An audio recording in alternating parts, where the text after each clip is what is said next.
बिस्मिल्लाहिर्रहमानिर्रहीम। इय्याका नअबुदु व इय्याका नस्तईन।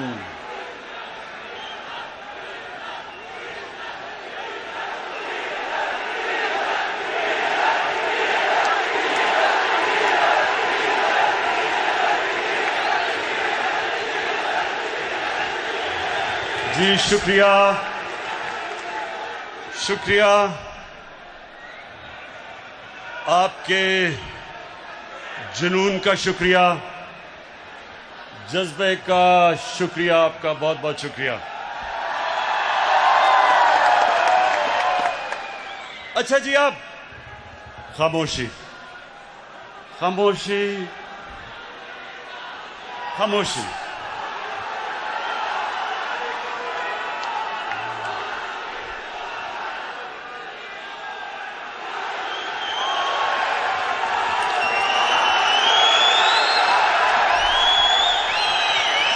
ये भी सब बातें आपके सामने रखनी हैं, इसलिए खामोशी से आपने मेरी बात सुननी है।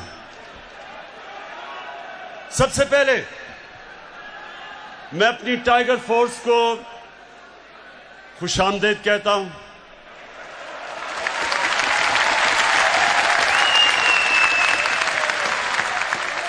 और जब से गालिबन 28 मार्च को हमने अपनी टाइगर फोर्स बनाई थी, तब से जितनी भी आपने एक्टिविटीज की, मैं अपनी कौम की तरफ से आपका शुक्रिया अदा करता हूं।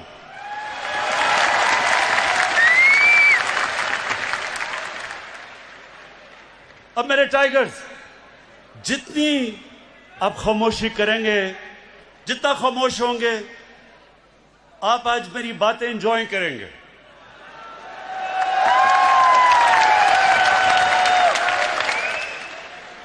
क्योंकि रात को जो सर्कस हुई, मैंने उसके ऊपर थोड़ी बातें कही।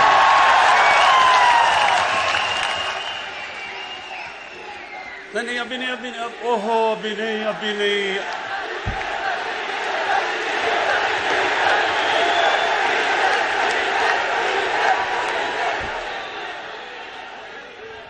और भी उस सर्कस में बड़े फनकार थे, आपको पता नहीं डीजल के ऊपर आपकी सुई अड़ गई अभी तक। अच्छा, सुने अभी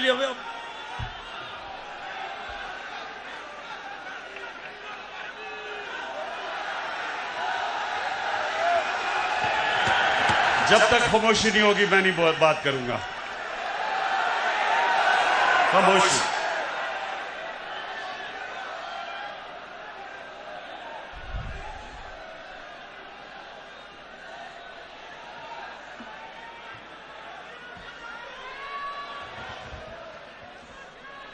अच्छा टाइगर्स, सबसे पहले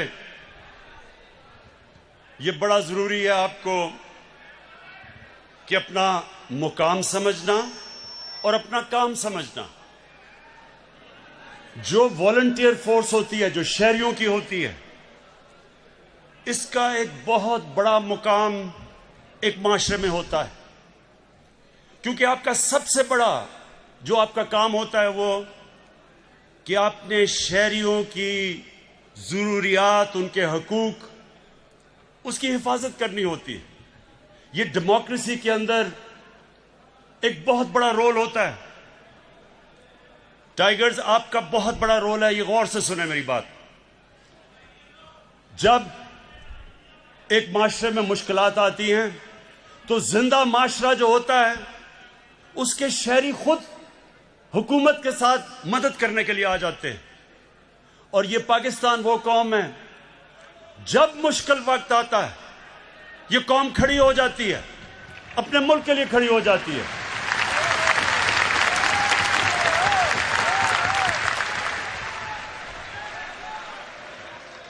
खामोशी, गौर से सुने। आप ये जाया कर देंगे ये वक्त, हर वक्त मैं आपके सामने नहीं आ सकता, तो आराम से सुने। देखें, जब मैं कैंसर अस्पताल बनाने निकला तो मुझे बड़ा मुश्किल, इतना ज्यादा पैसा इकट्ठा करना था, बहुत मुश्किल थी। तो उस वक्त मुझे किसी ने कहा कि पब्लिक की मदद मांगो, स्कूल के बच्चों की मदद मांगो, कॉलेज स्टूडेंट्स की मदद मांगो। और ये जो मोजा हुआ उसके बाद किसी मुल्क में ये मिसाल नहीं है कि एक स्पेशलाइज्ड कैंसर हॉस्पिटल एक मुल्क में बने और कौम मिलके पैसा इकट्ठा करके वो हॉस्पिटल खड़ा कर दे। इतना बड़ा हॉस्पिटल।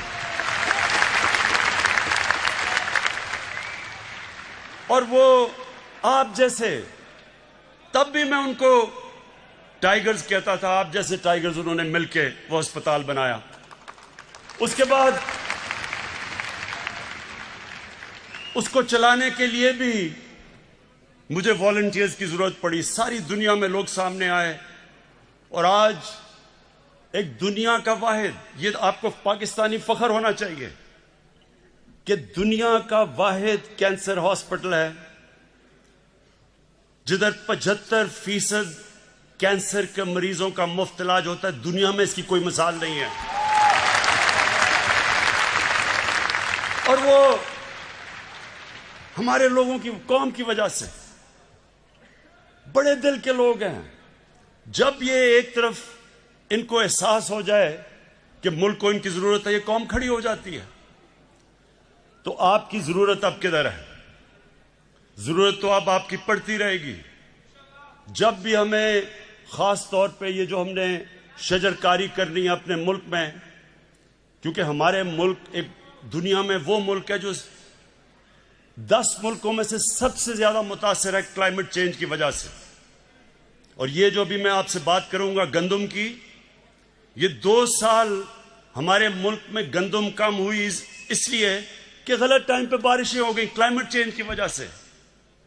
तो ये बड़ा जरूरी है आपका समझना कि आगे जब तक कौम नहीं मिलके ये शजरकारी करेगी, और हमने 10 अरब दरख्त लगाने हैं अगले 3 सालों में, ये कोई गवर्नमेंट नहीं कर सकती। पख्तूनख्वा के अंदर हमने पिछले 5 साल 2013 से 18 तक 1 अरब दरख्त उगाए, और वो कैसे कि कौम ने मिलकर उगाए। तो अब इंशाअल्लाह इस सारे मुल्क के अंदर हमने सिर्फ दरख्त भी नहीं उगाने, अगला हमने अपना पानी को साफ करना है, दरिया साफ करने हैं। जो गंदगी हम अपने दरियाओं में फेंक रहे हैं, लोगों को नीचे जैसे जैसे दरिया जाता है पानी की बीमारियां बढ़ती जाती हैं। इसलिए अभी आपने बड़ा काम करना है। लेकिन अभी आज जो मैंने आपको खास तौर पर बुलाया वो ये कि देखें, आपका देखें वहां थोड़ा डिसिप्लिन रखें, क्योंकि आप सुन नहीं सकेंगे मेरी बात। इस वक्त हमारे मुल्क में महंगाई है। समझना है कि महंगाई की कई वजूहात है। जो हमारा रुपया गिरा, हमारा जब रुपया गिरा डॉलर के बनिस्बत, और वो क्यों गिरा? क्योंकि जब हमें हुकूमत मिली तो पाकिस्तान की तारीख का सबसे बड़ा ट्रेड डेफिसिट यानी खसारा था, जो इंपोर्ट हम कर रहे थे और एक्सपोर्ट कर रहे थे। 60 अरब डॉलर की बाहर से चीजें ले रहे थे और सिर्फ 20 अरब डॉलर बाहर दुनिया को बेच रहे थे। 40 अरब डॉलर का खसारा था। जब ये खसारा होता है तो इसका डॉलर की कमी हो जाती है, डॉलर महंगा हो जाता है, रुपया नीचे आ जाता है। जब रुपया गिरता है तो जो भी चीजें आप बाहर से खरीदते हैं वो महंगी हो जाती हैं। तो जब वो चीजें महंगी हो जाती हैं, जिस तरह गैस, पेट्रोल, बिजली, ये सब चीजें महंगी हो जाती हैं। मैं जान के डीजल नहीं कह रहा, तो सब इसलिए तो जब ये चीजें भी महंगी हो जाती हैं, और फिर जो खाने पीने की चीजें आप बाहर से खरीदते हैं, मसलन ये जो घी महंगा हो गया, क्योंकि पाम ऑयल जो बाहर से लेते हैं वो महंगा हो गया। वैसे भी कोविड की वजह से महंगाई बाहर भी हो गई, तो वो बाहर से जब चीज ली वो महंगी हो गई। दालें, हम दालें बाहर से लेते हैं, 60% दाल जो पाकिस्तान में होती है वो बाहर से इंपोर्ट करते हैं, वो महंगी हो गई। तो एक तो ये हो गई महंगी। दूसरी महंगाई जो अभी मैंने आपकी गंदम की बात की कि 2 साल बारिशें उस वक्त पे हो गई जब गंदम की कटाई होनी थी, उसकी वजह से गंदम कम हुई, खसारा हो गया। हमें चाहिए थी 27 लाख टन गंदम, हमारे मुल्क में खसारा हो गया। जब खसारा, क्योंकि बारिश की वजह से खसारा हुआ, उसका क्या नतीजा हुआ कि जब गंदम कम हुई तो उसकी कीमतें ऊपर जानी शुरू हो गई। पहले हमें पता देर चला, क्योंकि यहां जो सिस्टम बना हुआ है, जो जिससे हमें पता चलता है कि कितनी हर फसल कितनी हुई हर साल, वो सिस्टम खराब था, हमें देर करके पता चला। जब तक हमने बाहर से इंपोर्ट की, जो अब अल्लाह का करम है कि हमने सारी जितना भी खसारा था सब गंदम इंपोर्ट कर लिए, तो तब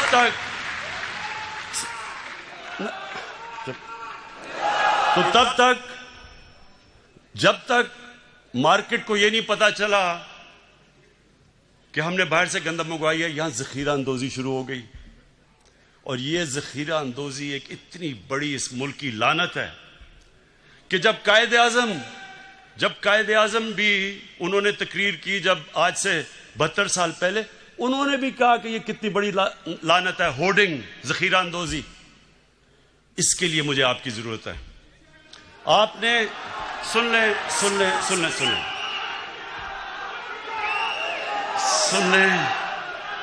आपने क्या करना है?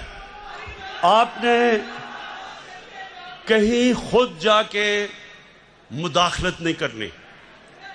आपके पास इस वक्त आपके पास मोबाइल फोन है, आपने तस्वीर लेनी है और आपके पास आज जो पोर्टल अनाउंस किया उसके ऊपर आपने तस्वीर डाल देनी है और जगह डाल देनी है। उसके बाद हमारा काम है, एडमिनिस्ट्रेशन का काम है एक्शन लेना। तो आपने ये चीज याद रखनी है कि आपके ऊपर अब ये जिम्मेदारी है जखीरा अंदोजी। और फिर दुकानों में आपने जाना है जिधर कीमतें नहीं लगाई हुई चीजों की। जब आपने देखा कि कीमतें नहीं लगी हुई, क्योंकि कानून है कि जो भी चीजें बिकती हैं उनका कीमत लगी होनी चाहिए, वो भी आपने तस्वीर लेके आपने हमें भेज देनी है। तो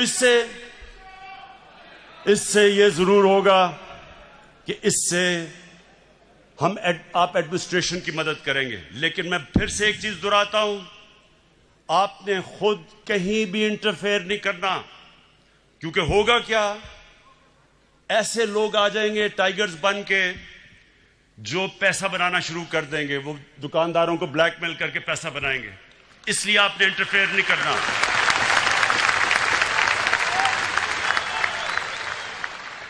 अच्छा, अब सुने जरा आगे, चीनी। अब चीनी का क्या मसला हुआ? हमारी बदकिस्मती है कि थोड़े से लोग इस वक्त जो चीनी बनाने वाले जो शुगर मिल्स हैं, वो थोड़े से लोग हैं और ज्यादातर वो सबसे ताकतवर लोग हैं। दोनों शरीफ खानदान की भी शुगर मिल्स हैं और जरदारी की भी शुगर मिल्स हैं। इसका मतलब सुने, ये अब तक शुगर मिल्स को किसी ने नहीं पूछा था, जो भी वो कीमत देते थे वो चाहते थे, जो कीमत का वो फैसला करते थे वो कीमत आ जाती थी।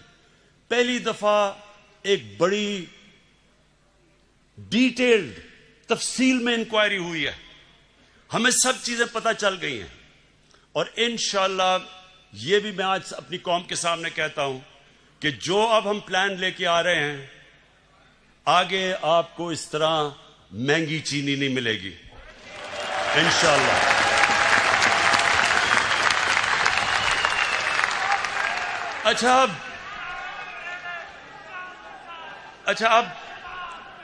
अब मैं जरा जो कल सर्कस हुई थी उसके ऊपर बात करना चाहता हूं, लेकिन चुप करके सुनिए।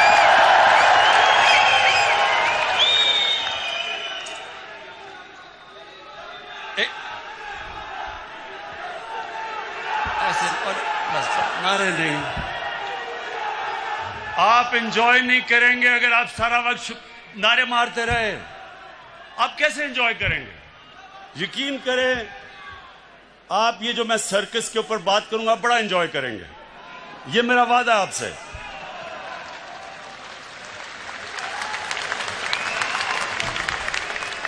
अच्छा, पहले आज से 11 साल पहले, ये सुन ले जरा, 11 साल पहले मैंने क्या कहा था, ये जरा पहले सुन ले, क्योंकि ये मैंने आप नहीं, ये मैंने सब पेशन गोई की हुई थी कि ये सर्कस एक दिन होगी। तो अगर ये आप वो 11 साल वाली वीडियो चला दें, लेकिन आपने एंजॉय करना है। मैं आपको ये भी कहना चाहता कि इंशाल्लाह आप देखेंगे कि ये सब पार्ट, इनके जो इंटरेस्ट एक हैं, इन्होंने एक हो जाना है। अजरदारी और नवाज शरीफ ने इकट्ठे हो जाना है, क्योंकि इनके इंटरेस्ट है। क्योंकि ये जो मैं जो ये लेके आ रहा हूँ ना, नहीं होंगे, मैं जो हम कानून लाना चाहते हैं ना, ये दोनों नहीं बर्दाश्त करेंगे। अच्छा, ये दोनों इकट्ठे नहीं होंगे, ये मैं कह रही हूँ, आपका ख्याल है इकट्ठे होंगे? अंदर से हो जाएंगे, ऊपर से शायद पूरा कुछ निकलता है। अच्छा जी, अच्छा, अब तो ये मैंने सब पेशन गोई की थी कि जब चोरों की चोरी के ऊपर हाथ पड़ेगा तो ये जब तक नूरा कुश्ती खेल रहे थे सब इकट्ठे हो जाएंगे। और वो आपने रात खुद ही देख लिया, अल्लाह अल्लाह क्या सब इकट्ठे थे, पहले भी कंटेनर में इकट्ठे हो गए थे। और अब मैं वो जो दो बच्चों ने तकरीरें की थी उनके ऊपर मैं बात नहीं करना चाहता। वो एक उनमें से नानी होगी है, लेकिन मेरे लिए बच्चे ही हैं वो।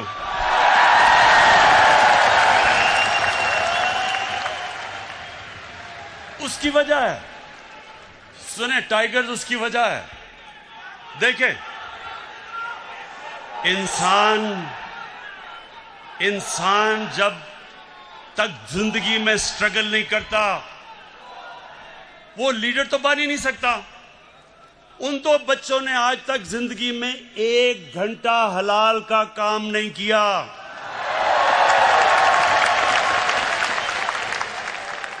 वो आज जाके लेक्चर दे रहे हैं दोनों। 1 घंटा उन दोनों ने पैसे बनाने के लिए हलाल का काम नहीं किया। पले किसके ऊपर हैं? अपने दोनों बापों की हराम की कमाई के ऊपर पले हुए हैं।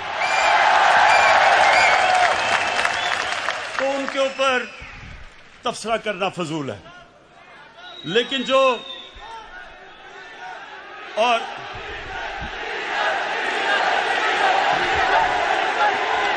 देखें, जो आदमी 11 की टीम होती है, 12वें को 12th मैन कहते हैं, जो 12th मैन है उसके ऊपर मैं क्या बात करूं। अच्छा, अब मैं असल, ये बड़ा गौर से सुनना आप, अब मैंने जो असल बात करनी है वो जो लंदन में आज बैठ के जिसने जो कल गुफ्तगू की, मैं उसके ऊपर बात करना चाहता हूं। लेकिन उससे पहले फैसल, सुने, उससे पहले आप जरा इसकी पहले शक्ल देखें। जब ये इंग्लैंड जाना था, जब, और इंग्लैंड जाके इसकी शक्ल क्या बनी, जरा प्लीज दिखाएं।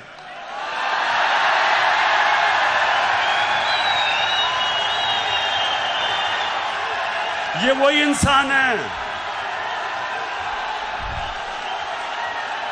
ये जो शक्ल थी, ये जब बस अच्छा, ये शक्ल जब शीरीन मजारी ने देखी तो तब बेचारी की आंखों में आंसू आ गए। और फिर से मैं बता दूं, शीरीन मजारी की आंखों में आंसू आना मुश्किल है, बड़ा मुश्किल काम है। लेकिन वो देखे, वो मेरी भी आंखों में आंसू आ जाते अगर मैं इसको अच्छी तरह जानता ना। अच्छा, अब एक मिनट, अब जरा वो दूसरा भाई साहब को जरा दिखा दें। ये लंदन में जरा भाई साहब क्यों आप सुन रहे हैं? की पटिशन लगी हुई है लाहौर हाई कोर्ट में। खुदा करे अल्लाह ताला अपने बेपाया फजलो करम से अगर खुदा करे अल्लाह ताला अपने बेपाया फजलो करम से अगर इजाज़त मिल जाए तो अपने वालिद साहब के साथ होगी, जो कि बहुत ही आम बात है। तो बाकी इनकी दूसरी जो ट्रीटमेंट भी जारी है, तो हार्ट के लिए इंशाअल्लाह जल्द अपॉइंटमेंट मरियम। बस बस ख्वातीन, रोना नहीं है आपने।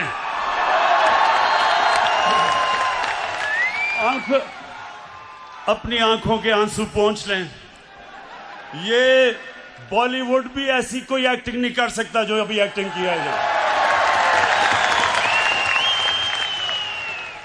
अब सोचे सुने सुने सुने अब सोचे कि हमारी कैबिनेट के सामने ये एक्टिंग जब हो रही थी, शीरीन मजारी रोना शुरू हो गई, तो हमने इसको वापस ही बाहर ही जाने देना था। लेकिन आज मैं सिर्फ ये कहना चाहता हूं, जो इसने जबान इस्तेमाल की पाकिस्तान के आर्मी चीफ के खिलाफ और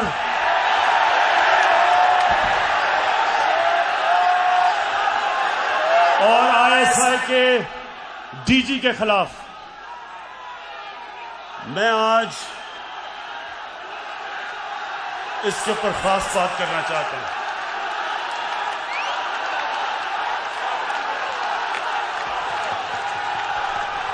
अच्छा खामोशी, सुने जरा मेरी बात, सुने सुने सुने मेरे टाइगर्स और पाकिस्तान के नौजवानों, सुनो गौर से। बर्रे सगीर की तारीख में कभी भी ऐसी हिंदुस्तान में हुकूमत नहीं आई जो मुसलमानों से और पाकिस्तान से इतनी नफरत करती है जितनी नरेंद्र मोदी की हुकूमत करती है। हमारे फौजियों के ऊपर मुसलसल हमले हो रहे हैं। हर रोज हमारे फौजी अपनी जान की कुर्बानियां दे रहे हैं। परसों 20 पाकिस्तान के सिक्योरिटी फोर्सेस के लोगों ने शहादत पाई। 20 लोगों ने।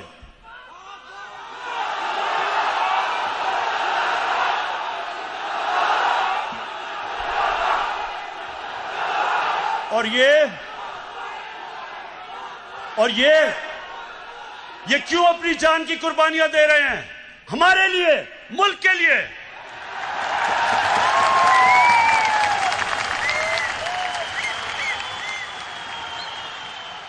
और ये गीदड़ जो दुमदमा के बाहर भागा था, वहां बैठ के आर्मी चीफ के ऊपर जो उसने कल जुबान इस्तेमाल की और डीजी ISI के ऊपर, सुने गौर से मेरी बात, मैं थोड़ा सीरियस आपसे बात करूंगा। ये वो नवाज शरीफ है जो आज फौज के ऊपर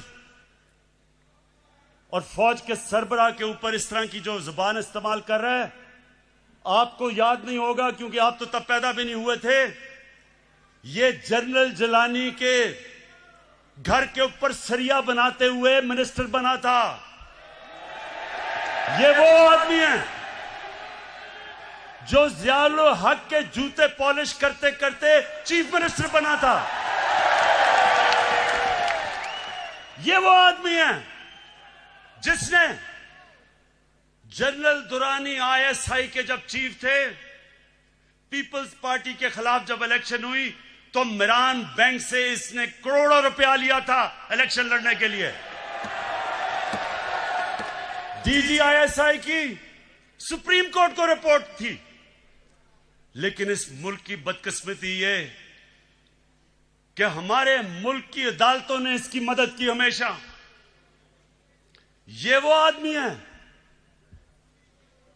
जिसने आसिफ जरदारी को 2 दफा जेल में रखा था। जनरल बाजवा ने नहीं डाला था, और उसको कहता था पाकिस्तान का करप्ट तरीन आदमी है। वो जरदारी इसको ऊपर हुदायबा पेपर मिल्क का केस उसने इसके ऊपर बनाया था, जिधर अरबों रुपए इन्होंने करप्शन करके पैसा बाहर भेजा था, वो उसने नवाज शरीफ पे बनाया था, जनरल बाजवा ने नहीं बनाया था। ये वो नवाज शरीफ है। और जरदारी, चुप करके सुने, चुप करें जरा, सुने मेरी बात। ये वो जरदारी है और नवाज शरीफ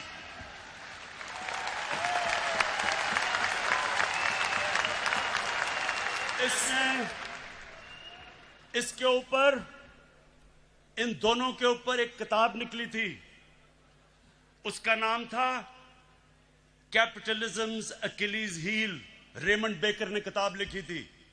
ये इनके पहले दौर के बाद, जब इन दोनों ने 2 दफा बारियां लेकर मुल्क को लूटा था, उसने किताब लिखी और उसके ऊपर पूरा चैप्टर दिया कैसे इन दोनों ने इस मुल्क से पैसा चोरी करके मुल्क से बाहर लेके गए। जनरल बाजवा ने नहीं लिखी थी, रेमंड बेकर ने लिखी थी।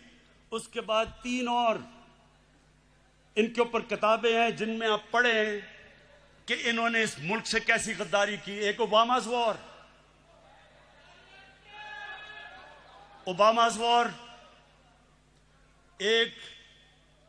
एक है सूस्कीन, उसने किताब लिखी the way of the world. उसमें वो क्या किताब में कह रहा है कि बिलावल को उनकी वालदा टेलीफोन करके, CIA ने उसका टेलीफोन टैप किया, बैंक अकाउंट्स बता रहे थे कि किन किन बैंकों में पैसे पड़े हैं तुम्हारे बारे। जो बाहर, अब जरा गौर से सुने मेरी बात, क्योंकि मैंने बाहर एक केस लड़ा हुआ है, हर जाने का केस बाहर लड़ा हुआ है इयान बोथम के खिलाफ, और जीता था केस। वहां सुने वहां क्या होता है, वहां जब आप कोई किताब लिखते हैं, 4 किताबें मैंने बाहर पब्लिश करवाई हैं, एक एक लफ्ज उस किताब में आप लिख नहीं सकते। वकील बैठता है और देखता है कि क्या आप साबित कर सकते हैं चीजें, नहीं तो आप कोई किताब नहीं बाहर लिख सकते, क्योंकि इतने सख्त कानून है वहां। तो जो इनके ऊपर चीजें लिखी हुई हैं, एक गोस्ट वॉर्स है, एक और किताब, उसमें लिखता है कि नवाज शरीफ अमेरिकनों को कह रहा है कि अपने फौज यहां ले आओ। वो अपनी फौज से डरा हुआ था, अमेरिकी फौज को कह रहा था कि मुझे प्रोटेक्शन दो, उस किताब में लिखा हुआ है। सो ये वो लोग हैं, ये अपना चोरी किया हुआ पैसा बचाने के लिए ये इस मुल्क को बेच सकते हैं। इनका तो पैसा खुदा है। इन्होंने जो इस मुल्क से किया है, वो मीर जाफर और मीर सादिक ने अपनी कौमों से किया हुआ था। पहले अपनी जात के लिए, अपने फायदों के लिए उन्होंने अपनी कौमों को गुलाम बनाया था।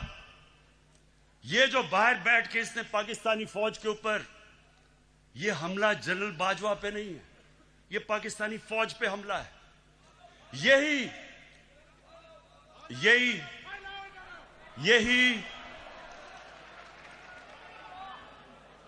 यही बात नरेंद्र मोदी कर रहा था। जब नरेंद्र मोदी ने बार बार स्टेटमेंट्स दी कि हमें नवाज शरीफ पसंद है, लेकिन हमें जो पाकिस्तान का आर्मी चीफ है वो दहशतगर्द है, वो बार बार ये कहता था और नवाज शरीफ चुप बैठा हुआ था। मुझे क्यों नहीं नरेंद्र मोदी कहता कि इमरान खान ठीक है लेकिन जनरल बाजवा गलत है? वो क्यों नहीं कहता? क्योंकि उसे पता है कि मैं हिंदुस्तान की असल दुनिया में नरेंद्र मोदी की शक्ल दिखाई है दुनिया में कि कितना बड़ा इंतहा पसंद है ये। सो ये जो आज इसको हिंदुस्तान अखबारों के अंदर जो तारीफें हो रही हैं नवाज शरीफ की, बड़ा जी जमहूरी आदमी है, ये फौज को कह रहा है कि अपना काम करो क्योंकि नवाज शरीफ जमहूरी है। क्या हिंदुस्तान को नहीं पता कि जब जनरल जिया ने इसको गोद में बैठा के मुंह में दूध की चूसनी लगाई थी इसके मुंह में, इसकी जमहूरियत?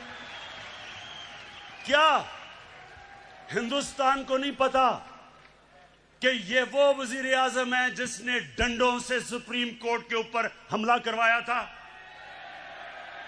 और फिर जुल्म देखें कि बाकी जुडिशरी को ब्रीफ केस दे के खरीदा था। ये वो नवाज शरीफ है जो आज बड़ा जमहूरी बन रहा है। ये वो नवाज शरीफ है जो टेलीफोन कॉल करके कहता था जस्टिस क्यूम इसको 3 साल नहीं बेनजीर को 5 साल सजा दो। ये वो है आदमी, ये वो है जो पिछला नैब का चेयरमैन कमर जमान जैसा करप्ट आदमी उसको चेयरमैन बना के अपने केस बंद करवाए। इसके लिए अदलिया तब तक ठीक है जब तक अदलिया इसके साथ खड़ी है। हुदैबा पेपर मिल का ओपन एंड शट केस जब बंद होता है, अदलिया बंद करती है, तो अदलिया बहुत अच्छी है। जब 5 मेंबर बेंच अदलिया का पैनमा के केस में इसको सजा देता है, तो क्यों निकाला करके दौरा करके अदलिया को बुरा भला कहना शुरू कर देता है? क्या पैनमा का केस जनरल बाजवा ने किया था? इंटरनेशनल जब इंकशाफ हुआ था तो वो क्या पाकिस्तानियों का कसूर था? सारी दुनिया के अंदर इंकशाफ हुआ जिसमें पता चला कि हर मुल्क के पॉलिटिशियंस ने किस तरह मुल्क से पैसा चोरी करके ऑफशोर कंपनीज में पैसा रखा हुआ था। तो तब किसका कसूर था? यहां लोगों के सामने बेशर्मी से झूठ बोलते हैं। वो भी झूठ बोलता है, उसका भाई भी झूठ बोलता है, बेटे भी झूठ बोलते हैं, बेटी भी झूठ बोलती है, और वहां जाके तकरीरें कर रहे हैं कि जी बहुत बड़े ये जमहूरियत के लिए खड़े हैं। इलेक्शन की बात करते हैं, इलेक्शन की बात करते हैं, ये जरा सुने।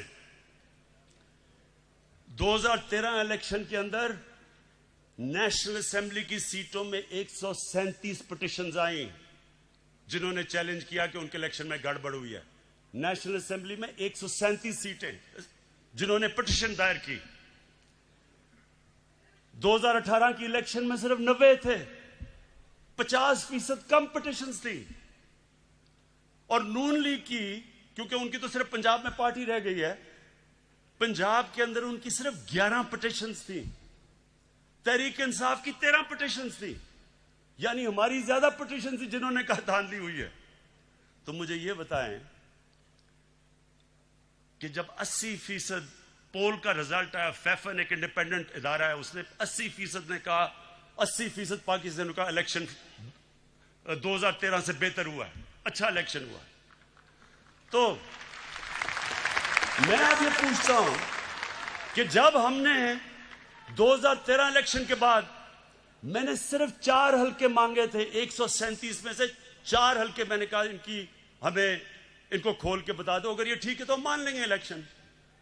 इन्होंने 4 हल्के नहीं खोले, 1 साल के बाद सड़कों पे निकले। आखिर में जब 4 हल्के खुले, चारों के चारों अंदर धांधली थी। जब हमारी बारी आई 2018 में, इन्होंने कहा जनाब इलेक्शन में धांधली है। इनसे वो जो आजकल जेल में है शहबाज शरीफ, हमने पहले कहा कि जो करना है आपने खोले, हम तैयार हैं इलेक्शन खोलने के लिए। अब इनको पता था कि 1100 पिटिशन थी इनकी सारी, इलेक्शन उन्होंने क्या खोलना था। तो ये वो लोग हैं कि जो बात करते हैं कि इलेक्शन के अंदर धांधली हुई। धांधली मैं आपको बताऊं किधर हुई, जो भी अभी इंकशाफ हुआ है। इलेक्शन में अभी एक बाय इलेक्शन हुआ जब नवाज शरीफ डिस्क्वालीफाई हुआ, उसकी बीवी को खड़ा किया, मरीम नवाज ने कैंपेन की। हमारे पास अब डॉक्यूमेंट्री एविडेंस है कि 250 करोड़ रुपया गवर्नमेंट का इन्होंने उस हल्के में इस्तेमाल किया इलेक्शन जीतने के लिए। ये हमने नैब को केस दिया है। हमने सारे इलेक्शन में 250 करोड़ खर्च किया, इन्होंने एक बाय इलेक्शन के ऊपर इस कौम का टैक्स के पैसे का 250 करोड़ रुपया खर्च किया। लेकिन मुझे एक खास मजा आया, एक और अल्लाह अल्लाह का सच आता रहता है सामने। एक इलेक्शन हुआ उस्मान डार का, और वहां एक सियालकोट का बहुत बड़ा रंगबाज है, बड़ी बड़ी बातें करता है, बड़ी बड़ी बड़ी छाती निकाल के बड़के लगाता है। लेकिन पता क्या चला, कि इलेक्शन की रात को शाम को 8 बजे रंगबाज ख्वाजा टेलीफोन कर रहा है जनरल बाजवा को, जनरल साहब मैं इलेक्शन हार रहा हूं, मेरी मदद करें। आंसू गिर रहे हैं, जनरल साहब मैं तबाह हो जाऊंगा, मेरी मदद करें, मैं इलेक्शन हार रहा हूं उस्मान डार से। मेरे पाकिस्तानियों, मेरे टाइगर्स, मेरी अब आखिर में गौर से आपने बात सुननी है। अब तक ये जो ऑपोजिशन है, इन्होंने एक इमरान खान देखा है। आराम आराम से मैं इनको कहता था अच्छा जी प्रोडक्शन ऑर्डर देना है तो चलो बुला लो असेंबली में और इस तरह की चीजें। ये जो आप सुने जरा, ये जो अब आप इमरान खान देखेंगे, ये एक मुख्तलिफ इमरान खान आने लगा। सबसे पहले किसी किस्म का प्रोडक्शन ऑर्डर किसी डाकू को अब नहीं मिलेगा। शहबाज शरीफ के ऊपर अभी जो चीज सामने आई है, 23 अरब रुपए की इसका करप्शन का इंकशाफ हुआ है। कभी चीनी वाले तो कभी किसी के नाम पे 23 अरब रुपया भी पकड़ा गया है। जब तक अदालतों में पूरी तरह यह जवाब नहीं देगा, कोई किस्म का इसको प्रोडक्शन ऑर्डर नहीं मिलेगा और ना ही किसी और डाकू को मिलेगा।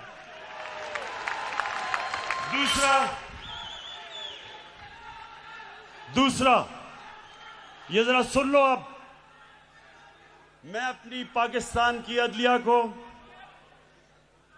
और हमारी नैब को एक पैगाम आज देना चाहता हूं। देखें, लोग तंग आ गए हैं, लोग इंसाफ की इंतजार कर रहे हैं, लोग चाहते हैं कि इन चोरों से पैसा मिलके वापस अवाम के पास आए। लोग, पाकिस्तानी कौम इंतजार कर रही है कि केस कब अदालत में कंप्लीट होंगे। मेरी रिक्वेस्ट है जनाब चीफ जस्टिस साहब, जो गवर्नमेंट से आपको लॉजिस्टिकल सपोर्ट चाहिए हम देने के लिए तैयार हैं।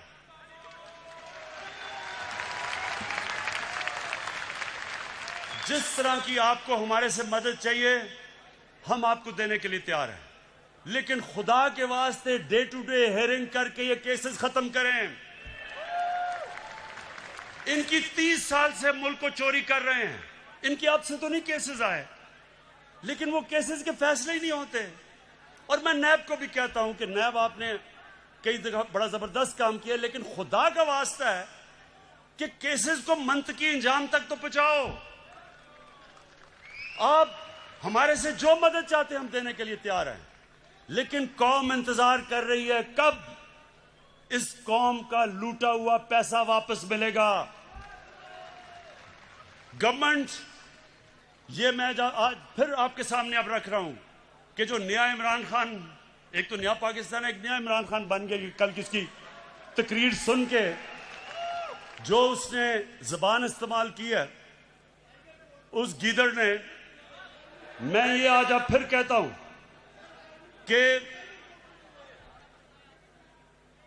कि अब से कोई इनको वीआईपी जेल नहीं मिलेंगे, इनको आम कैदियों की तरह हम रखेंगे।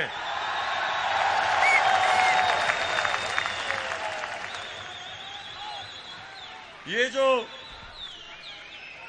जो सारी जो कल सर्कस थी, ये सर्कस को मेरा पैगाम है कि देखें, आप सारे तो कभी किसी का कंधा पकड़ के आया, कभी कोई जलानी ने बना दिया, किसी ने कागज का टुकड़ा दिखा दिया कि जी मुझे तो मेरी वालदा की वजह से पार्टी मिल गई है। ये आपके सामने शख्स खड़ा है, इसने पहले तो 20 साल खेलों की ग्राउंडों में दुनिया की बेहतरीन लोगों से मुकाबला किया है और उसके बाद 22 साल वाहिद पॉलिटिशियन हूं। 22 साल छोटी सी पार्टी से शुरू करके अवाम के पास जाके वाहिद पब्लिक मूवमेंट से पार्टी बनाई है। किसी का सहारा नहीं चाहिए। मैं आज आपको कह रहा हूं कि इंशाअल्लाह अब आपको मैं मुकाबला करके दिखाऊंगा। मैं सारी जो गवर्नमेंट के हमारे इदारे हैं, नैब हमारे आजाद है, अदालतें आजाद है, लेकिन मेरे नीचे जो अदारे हैं उनको मैं अब खुद तैयार करूंगा। इस मुल्क में वो लोग जिन्होंने चोरी करके मुल्क को लूट के पैसा बाहर लेके गए हैं, इंशाल्लाह एक एक को हम पकड़ेंगे।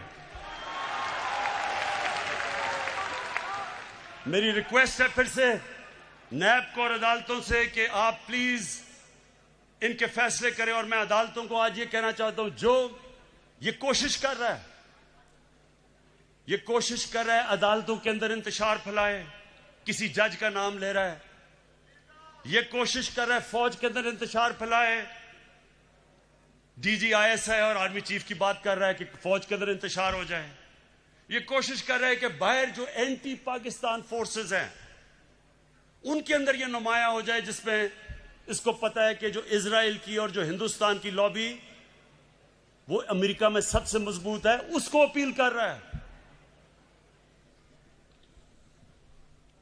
ये जो गेम खेल रहा है, मैं ये गेम सारी समझता हूं, मुझे सारी इंटेलिजेंस है ये क्या खेलने की कोशिश कर रहा है। और मैं इसको ये बताना चाहता हूं कि मुझे तो कोई फर्क ही नहीं पड़ता कौन सा आर्मी चीफ हो या कौन सा ISI का DG हो, मुझे तो फर्क ही नहीं पड़ता, क्योंकि मैंने तो कोई पैसे चोरी नहीं कर रहा या मेरी कोई बाहर जायदाद नहीं, मुझे तो खौफ किसी से नहीं है। लेकिन जो जनरल बाजवा ने जिस तरह इस हुकूमत की मुश्किल वक्त पे मदद की, जिस तरह उसने हमारे साथ, मैं ये कहना चाहता हूं आज हमारे साथ अभी कराची में मदद की जब बारिशें आ रही थी, जो हमारे साथ कोरोना के अंदर पूरी तरह मदद की, जो हमारे पास जब एक मुल्क पे पैसा नहीं था, 2 साल पाकिस्तान की फौज ने असल में अपने डिफेंस एक्सपेंडिचर पे काट लिया, क्योंकि उनको फिक्र थी कि पाकिस्तान के पास पैसा नहीं है। कभी ऐसे पहले नहीं हुआ। हर जगह सारी मेरी फॉरेन पॉलिसी को आज पाकिस्तान की फौज और जनरल बाजवा हमारे साथ खड़े रहे हैं।